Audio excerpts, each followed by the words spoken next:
Guys welcome back to my channel. आज हामी बनाउँदैछौँ butter cookies. त्यसको लागि हामीले लिएको छौँ 100 ग्राम्स बटर, 50 ग्राम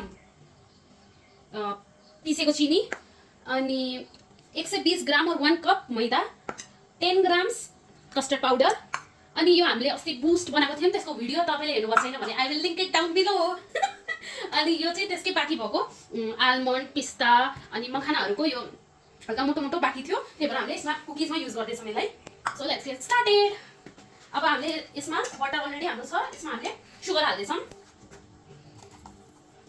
ल अब यसलाई विस्क गर्दैछौँ है एकछिन स्टप गरेर। हामीले यसलाई मिक्स गरेर यो यस्तो कलर यसको लाइट येलो भइसक्यो। अब यसमा हामीले एड गर्छौँ यसलाई। हामीले अलमोस्ट यो विस्करले 10 मिनट जति विस्क गऱ्यौँ होला। अब यसमा हामीले एड गर्दैछौँ मैदा अनि कस्टर्ड पाउडर। सरी मैदा एड गरौँ, सरी कस्टर्ड पाउडर एड गरौँ।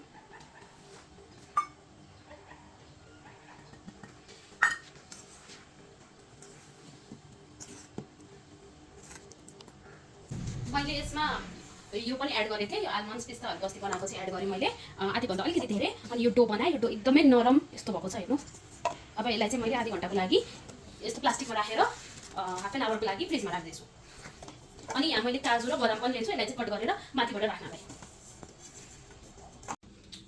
हामीले यो डोलाई फ्रिजबाट निकालिसक्यौँ। अब म हल्का स्लाइटली यसलाई यस्तो यस्तो गर्छु। यस्तो गरिसकेपछि यसलाई बेल्छु अनि यो हाम्रो कुकी कटर जस्तै हो हटवाला, यसले चाहिँ यसको सेप निकाल्छु अनि माथिबाट यो आलमन्ड्स र यो निकाल्छु है। अनि मैले ओभन चाहिँ प्रिहिट गर्नलाई राखिसकेको छु 180 डिग्रीमा। एकछिन स्टप। यसरी हामीले यो कुकी कटरले कट गरेको छौँ, हाम्रो मिनी हट बनेको छ। अब हामीले यिनीहरूमा सानो सानो आलमन्ड र काजु राखिदिन्छौँ।